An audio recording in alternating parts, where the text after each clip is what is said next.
독립하여 생활하는 2030 청년 여러분들의 고민, 아무래도 주거가 가장 큰 영역을 차지하겠죠. 조금은 부담을 덜 수 있는 방법이 있습니다. 아직 많은 분들이 모르고 계시더라고요. 지금부터 그 정보를 소개해드립니다. 대한민국 인구 절반이 살고 있다는 수도권, 특히 서울에서 집 구하기란 쉽지 않은 일이죠. 특히 2030 청년들에게는 더 어려운 일인 것 같아요. 그만큼 청년들에게는 집이라는 문제가 아주 큰 것 같습니다. 재테크하는 많은 분들이 결혼하기 전까지는 부모님과 함께 살아야 한다, 그러면서 돈을 모아야 한다라는 이야기를 하기도 하죠. 그게 맞는 말이기는 한데, 개인적인 사정으로 독립해서 살아야 하는 청년들도 있고, 지방에서 서울로 올라와서 생활해야 되는 청년들도 있잖아요. 그런 분들은 어떻게 해야 되죠? 사실 학생들이라면은 기숙사, 지방에서 올라온 분들을 위한 향토학사 등이 있고요. 직장인이라면 기숙사가 조금은 저렴한 형태로 거주할 수 있는 방법이 될 수 있을 것 같아요. 공통적으로는 공공주택인 LH, SH 등에서 만들고 있는 행복주택, 역세권 청년주택 같은 것들이 있을 수 있는데요. 그 외에는 일반 민간주택과 공공주택의 사이쯤에 있는 사회주택이라는 것도 있습니다. 민간주택도 있고요. 이 내용은 추후에 다시 한번 자세히 다루도록 해보겠습니다. 오늘은 독립하여 생활하는 2030 청년 여러분들이 이용할 수 있는 주요한 대출을 알아보도록 하겠습니다. 오늘 우리의 목표는 두 가지입니다. 첫 번째, 내 상황에서는 이 금융상품을 이용해 볼 수 있겠구나, 또는 두 번째, 이런 것들이 있구나를 아는 것. 오늘 소개해드릴 대출은 총 3가지인데 이 3가지 상품은 주택도시기금에서 나왔어요. 그렇다면 주택도시기금이란 무엇일까요? 살펴보면 여러분들이 내시는 청약저축 있죠. 그런 돈들이 모이고 모여서 큰 시드머니가 되고, 그 시드머니로 전세대출도 해주고, 주택구입대출도 해주고, 주택건설비도 대출해주고, 이렇게 다양한 용도로 쓰이고 있어요. 그냥 땅 파서 나오거나 누가 주는 돈이 아니라 여러분들이 내신 돈에서 나온다는 점 기억해 주시고요. 그래서 오늘 살펴볼 3가지 상품의 이름은, 첫 번째, 중소기업 취업청년 전월세 보증금 대출, 두 번째, 청년 전용 보증부 월세 대출, 세 번째, 청년 전용 버팀목 전세자금. 자, 비슷하게 생겼는데 조금씩은 다릅니다. 그럼 3가지를 비교해 보면서 알아보도록 하겠습니다. 자, 이번에는 대출 3가지를 좀 비교해 보면서 저희가 살펴보도록 할게요. 중소기업 취업청년 전월세 보증금 대출, 청년 전용 보증부 월세 대출, 청년 전용 버팀목 전세자금 대출, 이렇게 3가지를 구분해서 나눠보도록 하겠습니다. 자, 나이는 만 19세 이상부터 34세 이하까지 동일해요. 그러니까 아직 만 나이로 19세가 되시지 않는 분들은 좀 신청이 어렵다. 자, 소득 같은 경우는 부부 합산 연소득 5천만 원 이하로 동일하죠. 버팀목 전세자금 대출의 경우는 신혼부부일 경우는 이제 증빙을 하면 6천만 원까지 대출이 가능하다고 해요. 자산은 3.25억 원 이하, 이거 뭐 자동차나 막 이런 것들 다 포함이 됩니다.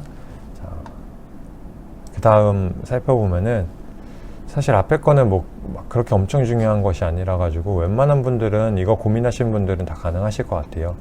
이 3가지 대출들 다시 한번 이제 구체적으로 살펴보면, 대출 금리는 중소기업 같은 경우는 1.2%까지, 그리고 청년 전용 보증부 월세 대출은 특이하게 보증금이랑 월세랑 나뉘어요. 그래서 보증금은 연 1.3%까지, 그리고 월세는 무이자도 있고 1%까지도 있는데, 무이자는 20만 원, 월세 20만 원까지의 무이자고, 20만 원 초과된 분에 대해서는 1%의 이자를 부과한다고 해요.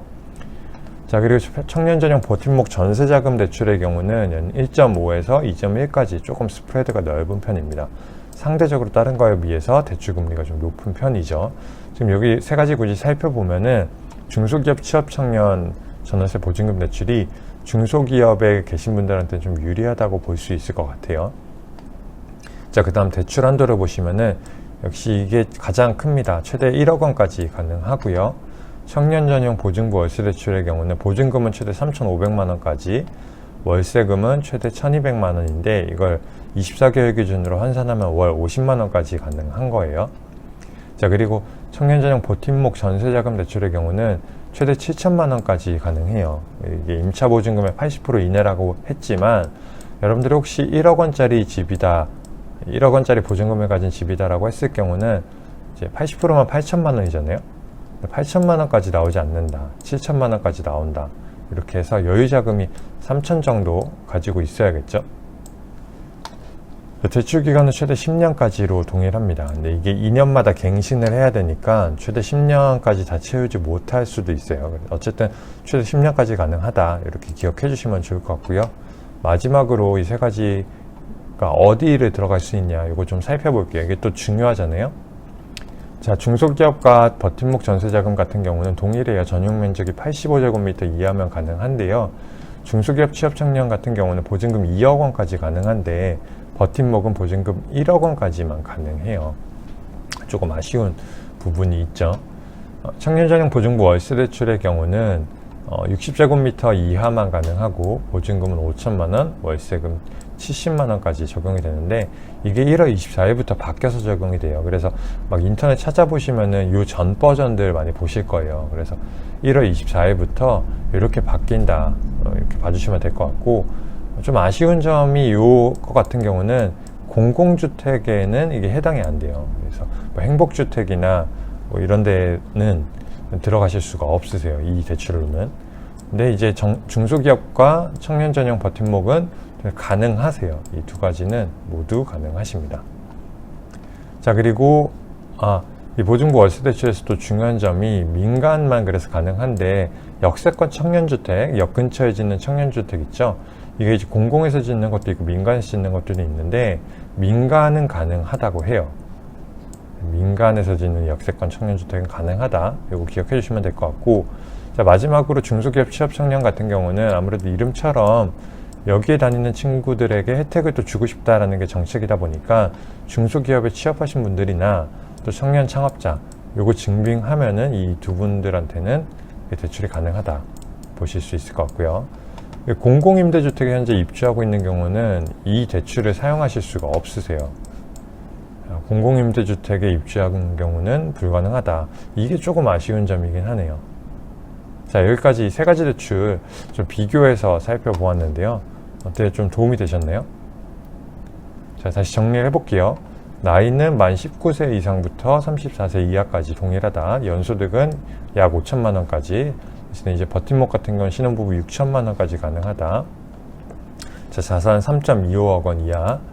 그리고 대출금리는 중소기업이 가장 저렴한데 1.2%까지. 청년전용 보증부 월세 대출은 무이자, 월세 무이자까지도 가능하긴 하다. 하지만 이게 뭐 메리트가 엄청 큰 거는 아니다, 뭐 이렇게 볼 수 있을 것 같아요. 청년전용 버팀목 전세자금은 1.5에서 2.1%까지, 대출 한도는 최대 1억 원, 그리고 이거는 3,500만 원, 이거 월세 50만 원 기준으로 해서 최대 1,200만 원까지, 버팀목 전세자금은 최대 7천만 원, 임차보증금의 80% 이내까지만 가능하다. 최대 10년까지 대출할 수 있다.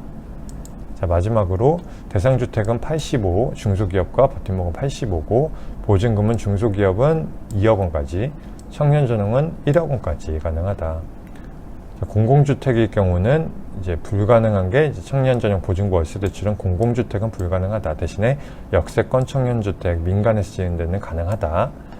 중소기업 취업자, 청년 창업자에게 혜택을 주기 위한 이 중소기업 취업 청년 전월세 보증금 대출은 여기 계신 분들만 이용 가능하고, 공공주택에 입주하고 있는 경우는 현재 이용할 수 없다. 이 정도로 저희가 정리해 볼 수 있을 것 같습니다. 자, 다음으로는 대출 진행 프로세스를 저희가 좀 살펴볼 텐데요. 자, 이 대출을 그냥 간다고 해주진 않잖아요. 대출 진행이 이렇게 진행된다, 이렇게 프로세스를 보실 수 있을 것 같아요. 대출 조건을 확인을 먼저 할 수가 있어요. 이거는 홈페이지나 은행에 직접 방문해서 내가 어떤 대출이 가능할까요를 한번 확인을 하실 수 있고, 확인하면은 대출을 신청하실 수 있으세요. 뭐 인터넷에서도 가능하다고 하는데 은행 가셔서 하시는 게 조금 더 편할 것 같아요. 뭐 피드백도 받을 수 있으니까요. 은행은 다섯 가지 은행에서만 가능하다. 다섯 가지 은행에서만 가능하다. 다섯 가지 은행 어디? 우리은행, 국민은행, 기업은행, 농협, 신한은행, 다섯 가지 은행에서만 가능하다. 자, 이렇게 신청을 하게 되면은 허그라는 곳에서 자산을 심사해, 허그가 이 기금을 총괄하고 있는 공공기관인데요. 여기서 자산 정보를 수집하고 심사를 하고 됐어요, 안 됐어요, 요거를 이제 알려줘요. 그러면은 이제 은행에서 이제 요거를 진행하게 됩니다. 그 다음에 대출이 승인되는 상황이죠. 이렇게 갖춰야 되는 것들이 있는데, 이게 국가에서 시행하는 거다 보니까 은행에서 자체적으로 하는 게 아니니까 이렇게 약간 소요 시간이 걸려요.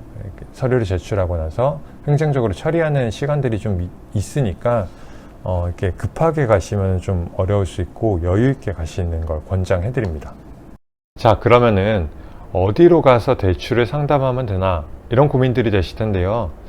동네에 있는 아무 은행에 가서나 할 수는 없어요. 주택도시기금 수탁 업무를 하도록 지정된 5개 은행에서만 대출 상담과 진행이 가능해요.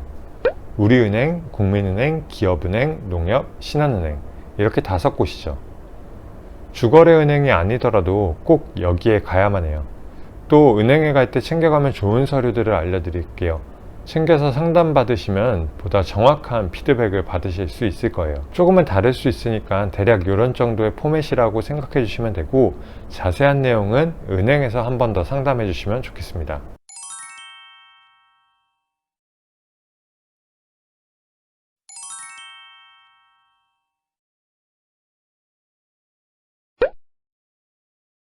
오늘 영상이 도움이 되셨다면 좋아요, 댓글, 구독, 알림 설정 부탁드립니다. 행복한 하루 보내세요. 감사합니다.